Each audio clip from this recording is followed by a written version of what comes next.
ভৈভব সূর্যবংশীকে 3টে ম্যাচে ফেল হওয়ার জন্য তাকে আজকে বসিয়ে দেওয়া হলো এবং সঞ্জু স্যামসনকে তার বদল হিসেবে খেলানো হলো।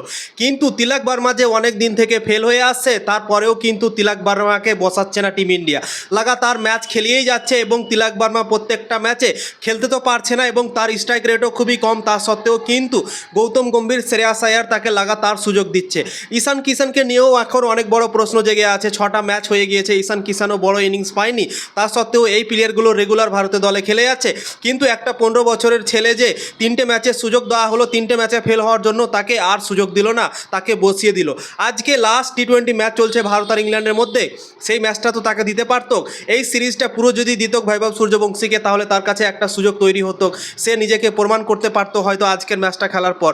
কিন্তু নিজেকে প্রমাণ করতে দিল না গৌতম গম্ভীর, শ্রেয়াস আয়ার, তার আগে কিন্তু ভৈভব সূর্যবংশীকে বসিয়ে দিল। বন্ধুরা, সত্যি খুবই খারাপ লাগলো। আজকে যদি ম্যাচটা সুযোগ দিত, তাহলে ভৈভব সূর্যবংশী হয়তো ভালো কিছু করতে পারত টিম ইন্ডিয়ার দল থেকে এবং নিজেকে প্রমাণ করতে পারত বন্ধুরা। কিন্তু সেই সুযোগটা দিল না টিম ইন্ডিয়া এবং তাকে বসিয়ে দিল 3টে ম্যাচে দেখার পরই। এবং সঞ্জু স্যামসন যে 3টে ম্যাচে খারাপ খেলেছিল, তাকে বসিয়ে দিয়েছিল, আবার সঞ্জু স্যামসনকে ফিরিয়ে নিয়ে আসা হলো। সঞ্জু স্যামসনকে যদি তোমরা নিয়ে আসতে, তো অন্য কারো জায়গায় নিয়ে আসতে পারতে। ঈশান কিষান ছিল, তিলক বর্মা ছিল, লাগাতার ফেল হচ্ছে এই প্লেয়ারগুলো, এদের জায়গায় তোমরা নিয়ে আসতে। কিন্তু না, যে প্লেয়ারটা কয়েকদিন আগে ডেবিউ করলো, মাত্র 3টে ম্যাচ খেলার সুযোগ পেল, 3টে ম্যাচে কোনো পারফরমেন্স খুব একটা ভালো দিতে পারলো না, তো তাকে বসিয়ে আবার সঞ্জু স্যামসনকে নিয়ে আসা হলো।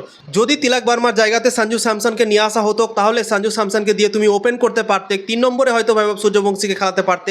কিন্তু টিম ইন্ডিয়া সেটা করলো না। তিলক বর্মা লাগাতার খেলেই যাচ্ছে খারাপ পারফরমেন্স করার পরেও, কিন্তু ভৈভব সূর্যবংশী মাত্র 3টে ইনিংসে ফেল হওয়ার জন্য তাকে টিম ইন্ডিয়ার দল থেকে বাদ দিয়ে দেওয়া হলো, ড্রপ করে দেওয়া হলো। বন্ধুরা, সত্যিই খুবই খারাপ লাগলো আজকের এই সিদ্ধান্তে গৌতম গম্ভীরের। এবং প্রত্যেকটা ম্যাচে টিম ইন্ডিয়া পরিবর্তন করছে, একটা দুটো করে। টিম ইন্ডিয়া ম্যাচ হারছে, পরিবর্তনও করছে। বন্ধুরা, এতগুলো পরিবর্তন করার কি দরকার? সত্যি ভাই বুঝে উঠতে পারছি না টিম ইন্ডিয়ার দলটাকে। হলো কি, ম্যাচ হারছে তো তাই জন্য কি প্রত্যেকটা ম্যাচে পরিবর্তন করতে হবে? প্লেয়াররা ওই জন্যই তো ভাই ভালো পারফরমেন্স করতে পারছে না। প্রত্যেকটা ম্যাচে যদি তুমি প্লেয়ার চেঞ্জ করো, একটা প্লেয়ারকে তুমি সুযোগ দিলে আবার অন্য একটা প্লেয়ারকে তুমি তার পরা ম্যাচে সুযোগ দিচ্ছ, তো এইভাবে তো প্লেয়াররাও ভাববে কি আমার জায়গা চলে যেতে পারে, আমি যদি ভালো খেলতে না পারি তাহলে।